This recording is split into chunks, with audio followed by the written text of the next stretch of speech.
Comme promis, je vous reviens avec les images de ma chasse au dindon. Cette année, ça a vraiment été exceptionnel de mon côté. J'ai réussi à faire un beau doublé. Mais je m'étais donné comme objectif de filmer ma chasse. Et puis, j'ai réussi à 80%. Disons que j'ai des super belles images. Il y a d'autres bouts que je ne pourrais pas vous présenter parce que malheureusement, la caméra n'a pas filmé à mon goût. Mais j'ai quand même des super belles images à vous montrer. Et puis, tout a commencé, en fait, lors de la prospection, quelques jours avant. Évidemment, c'est important, la chasse au dindon, la prospection, c'est même, je dirais, 75-80% de la réussite vient de la prospection. Sinon, on chasse au hasard et puis on peut réussir à récolter, mais donc on a moins de chance. Donc, durant ma prospection, j'ai réussi à tomber sur un beau couple, un beau tome avec une femelle qui se courtisait. Et puis, j'ai des belles images de ça que je vous présente à l'instant.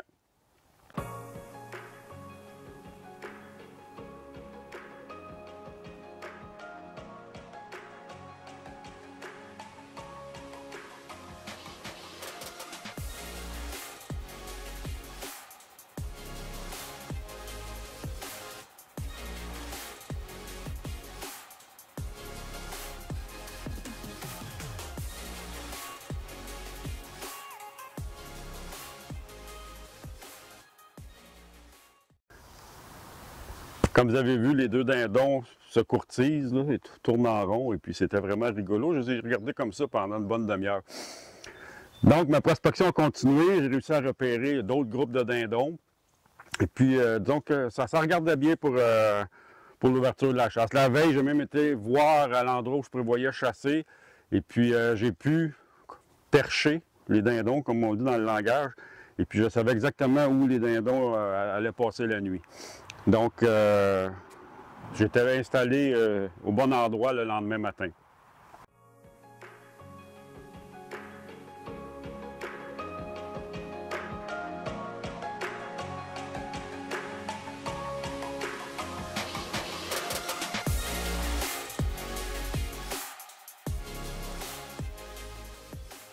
Donc, la chasse commence et puis je suis là très tôt. Bien avant la clarté. Et puis, je suis bien installé. J'ai un appelant d'installer une femelle toute seule. Et puis, un peu plus à gauche, un petit Jake avec une femelle en position d'accouplement. Elle est écrasée au sol et puis le petit Jake en arrière. Donc, mon setup est fait. Et puis, il commence à faire clair tranquillement. Je lance quelques petits appels, mais vraiment pas beaucoup. Et puis, je me doute que les dindons sont pas très loin, là, mais en me tirant le coup, en regardant un peu, je suis dans une tente. Puisque je voulais filmer, j'avais comme pas bien le choix, c'est beaucoup plus facile dans une tente. Donc, je me tire le coup et puis, oh, je m'aperçois que les dindons sont vraiment pas perchés loin. Donc, il ne faut pas faire trop d'erreurs, un mauvais call. Et puis, donc, vu qu'ils sont vraiment proches, je colle très peu. Les dindons commencent à répondre de toute façon avec le petit matin. Et puis, je me croise les doigts qui viennent se jeter dans les appelants. Donc, après plusieurs glou-glou, les mâles se répondent, ça commence la stimulation entre en jeu, les femelles collent un peu. Tout d'un coup, pouf, les dindons commencent à se dépercher. Et puis là, je savais qu'il y en avait quand même à peu près 25 dindons là, qui se tenaient là. Mais là, c'est toujours impressionnant de les voir se dépercher. Là. Ils sont tous... Il y en avait plein. Ça se déperche, ça se déperche, ça se déperche. Comme vous allez voir sur les images, ça se déperche. Et puis, le spectacle est magnifique, mais les dindons, une fois tout déperchés, ils sont trop loin. Ils sont vraiment hors de portée. Et puis, il y a plusieurs mâles là-dedans, 3-4 mâles, plus un paquet de femelles. Et puis là, c'est difficile de faire venir les mâles dans ce temps-là. C'est souvent les femelles qui vont venir passer proche de nous et puis ils vont amener les mâles dans leur foulée. Donc, je sais que la partie n'est pas gagnée.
Donc, le spectacle est magnifique. J'ai plein de dindons en avant de moi.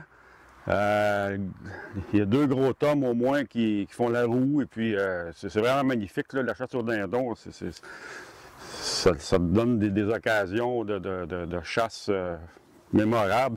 Et puis, j'ai bien du fun. Le matin commence et puis l'action est là. Fait que là, pour ne pas me faire voir, je me recule dans la tente le plus loin possible, là, et puis je reste tranquille.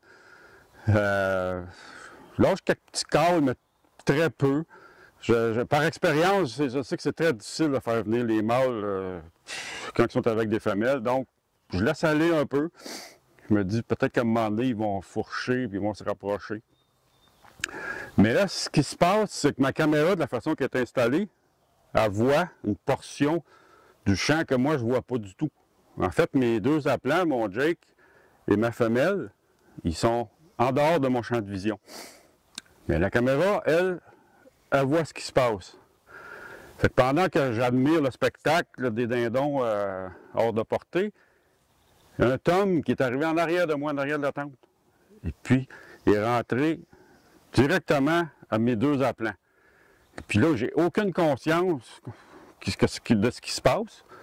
Le Tom, lui, il fait la roue à côté du Jake. Il donne des petits coups de patte, petits coups d'aile. Il joue du coude un peu. Mais moi, je ne vois pas. C'est ma caméra qui filme ça. Je l'ai vu après. Donc, ça reste là quelques minutes là, à jouer alentour puis à faire tourner mon appelant. Et puis, évidemment, si je l'avais vu là, j'aurais pas eu un film aussi long. Là. Je l'aurais tiré avant parce que là, mes appelants étaient à peine à 20 verges, donc très proche.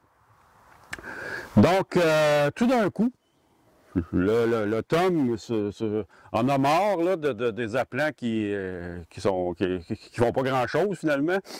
Fait qu'il part pour aller rejoindre le groupe. Et puis là, je le vois apparaître dans mon champ de vision. Mais il s'en va d'un bon pas.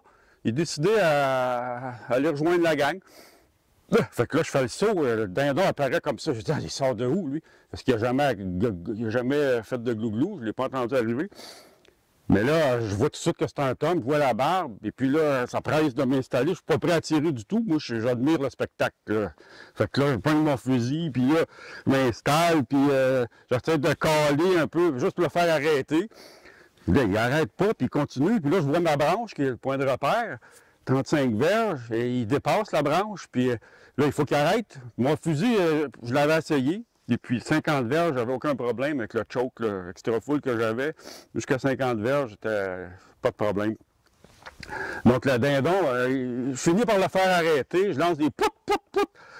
Il finit par arrêter, puis il se revient, puis là, il me donne un angle, et puis là, je fais feu, et puis le tir est excellent, le dindon tombe à terre et puis la chasse était terminée. Mais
était peut-être pas terminée. Finalement, j'admire le spectacle. Les dindons ont eu peur, c'est loin. Il y en a quelques-uns qui prennent l'envol, d'autres qui restent figés au plus loin. Et puis là, je vois 3-4 dindons s'approcher de mon Tom, dont un Jake. Et puis le Jake continue, s'approche. Puis là, le Jake, il fait la roue, puis il fait son frais. Puis il commence à picosser mon Tom. Il donne des coups de bec, des coups de patte, puis des coups d'aile. Fait que là, je trouve ça pas mal drôle. Là, l'envie me prend de peut-être faire un doublé, là. Surtout qu'on a beaucoup de choses à faire, la pêche, l'ours, et puis je me dis, ouais, peut-être que ça pourrait être un doublé ce matin. Mais je peux pas tirer parce que les femelles sont directement avec lui, là. Fait que j'attends. Et puis finalement, les femelles se tassent et puis lui, il continue à faire le nono avec mon Tom. Fait que je décide de le prendre. Et puis ça a terminé ma chasse au dindon pour cette année. Malheureusement, c'est pour ça que mon film est bon à 75-80%. La deuxième partie que je vous ai racontée, je l'en filme, mais complètement hors foyer. Alors, je ne peux pas vous présenter ça. Mais je vous le dis. Donc, une super belle chasse cette année, des belles images. Et puis, j'espère que de votre côté, vous avez fait une belle chasse aussi. Et puis, à la prochaine.